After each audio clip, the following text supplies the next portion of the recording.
আজ আমি কিছু নিতে আসিনি এখানে, দিতে এসেছি। কি আমন্ত্রণ। কিসের আমন্ত্রণ? আমার ছেলে বাবা হতে চলেছে, তাই বৌমার জন্য একটা স্বাদের আয়োজন করেছি। বাড়ির এওদের যদি পাঠিয়ে দেন খুব সুবিধে হয়, আর রাতুল যদি যায় তাহলে তো। আমাদের রাতুল যাবে ওই বাড়িতে? ভাবলেন কি করে? যা অপমানিত হয়েছি, আপনি হলে আপনিও যেতেন না। লতা, খবরদার তুই রাতুলকে পাঠাবি না, খবরদার না। ওদের বাড়ির সবাই ডাইনি বিদ্যে, মারণ বিদ্যে, বশীকরণ বিদ্যে জানে। ও বাড়িতে আমাদের রাতুল কিছুতেই যাবে না। কখন কি করে দেবে তার ঠিক নেই। আপনি থামুন তো।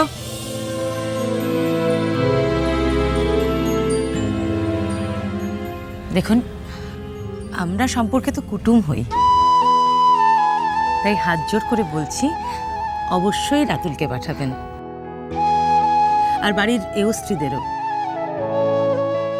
আমার নাতি হতে চলেছে, আপনাদের সকলের আশীর্বাদ আমার দরকার।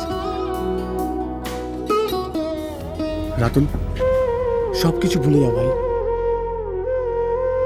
একটি বারের জন্য এসো, দেখো সব কিছু ঠিক হয়ে যাবে, সব কিছু মিটে যাবে। আমার কাকিমা আমার মায়ের মতো।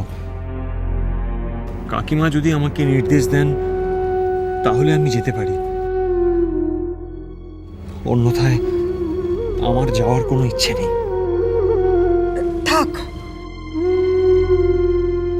আমাদের দুই পরিবারের ঝগড়ার জন্য তোদের সম্পর্ক কেন নষ্ট হবে?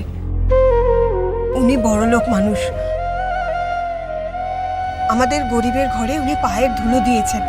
তাছাড়া সম্পর্কে উনি তোর পিসশাশুড়ি হন, উনি নিজে এসেছেন নিমন্ত্রণ করতে, তুই নিশ্চয়ই যাবি। এইটুকু সহবত আমরা শিখেছি। লতা, তুই সত্যি সত্যি রাতুলকে পাঠাবি? হ্যাঁ, রাতুল যাবে। তবে বেয়ান, আপনাকে আমি বলি, আমার ছেলের মান সম্মান কিন্তু আমি আপনার হাতে তুলে দিলাম। আপনি দেখবেন ওর যেন কোনো অপমান না হয়। না না, একদম না, হবে না। বেশ, তাহলে একটু বসুন, একটু চা খান, মুখে কিছু দিয়ে যান। আমাদের খুব দেরি হয়ে গেছে, সময় নেই একদম হাতে। তা বললে কি হয়? আপনি কুটুম্বিতে করতে এসেছেন, আমাদের একটু কুটুম্বিতে করার সুযোগ দিন। ও ময়না, চাটাইটা এখানে পেতে দে, আর মুড়ির মোয়াটা বার কর, আমি ততক্ষণ একটু চা নিয়ে আসি। আমাদের চা আবার মুখে রুজবে তো।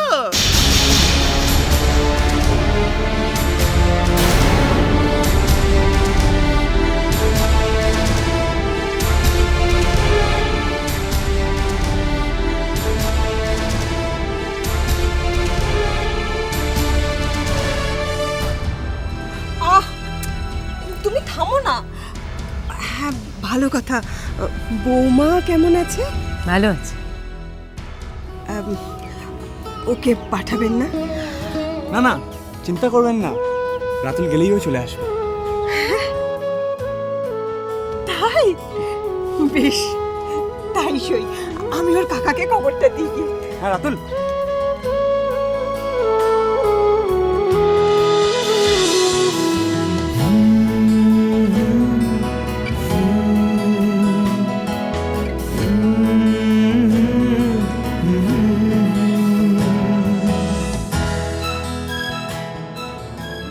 না না পিসি,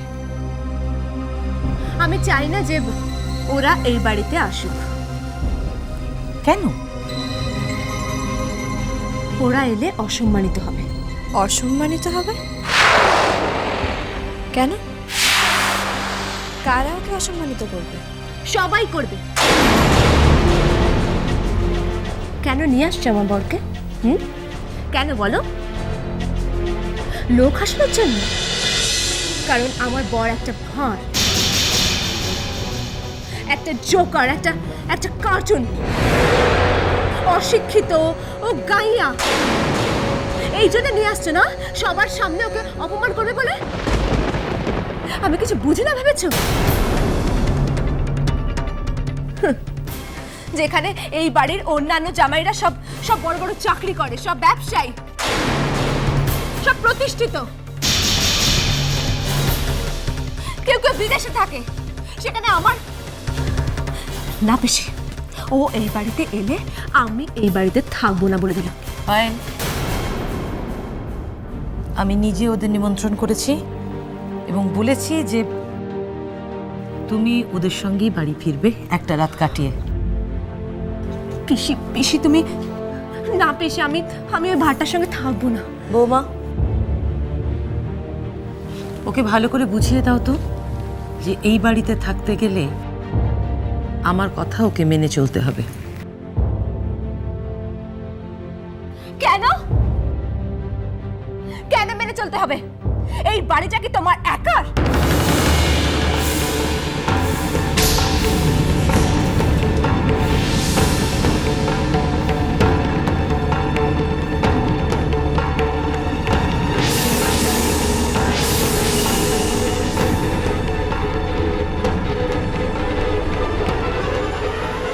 অন্যকে ওই কথাটা বললে তার জিভ আমি টেনে ছেড়ে নিতাম।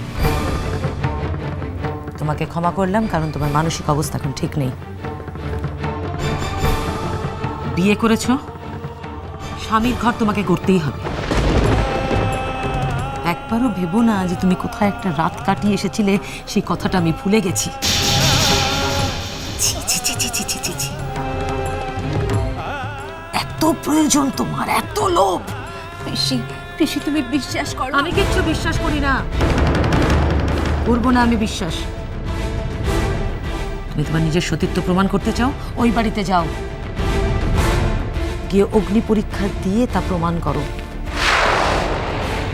এটাই আমার নির্দেশ।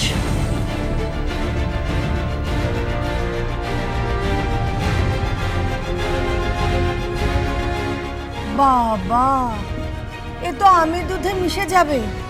আর আটি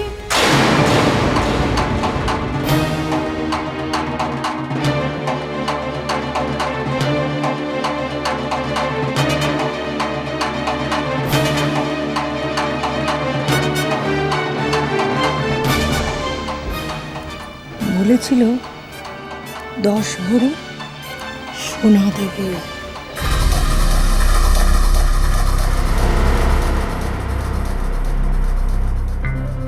হ্যালো, কে বলছেন?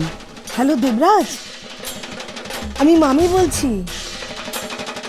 আম তো আসছে, দুধও এখানে আছে, মাখামাখি হবে। আর তুমি তো আটি, গড়াগড়ি খাবে। আটি? বাপের বাড়ির গয়না বাপের বাড়িতেই দিচ্ছিস? গঙ্গা জলে গঙ্গা পুজো করছিস?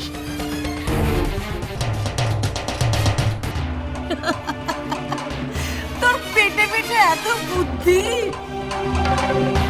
আরে বাবা, যদি মান থাকে তো যা, শ্বশুর বাড়িতে যা, সেখান থেকে সোনা এনে দে, নইলে আত্মীয় স্বজনের কাছে মাথা হেট হয়ে যাবে। অবশ্য তোর বড়ার কোত্থেকে দেবে বল, বেকার মানুষ।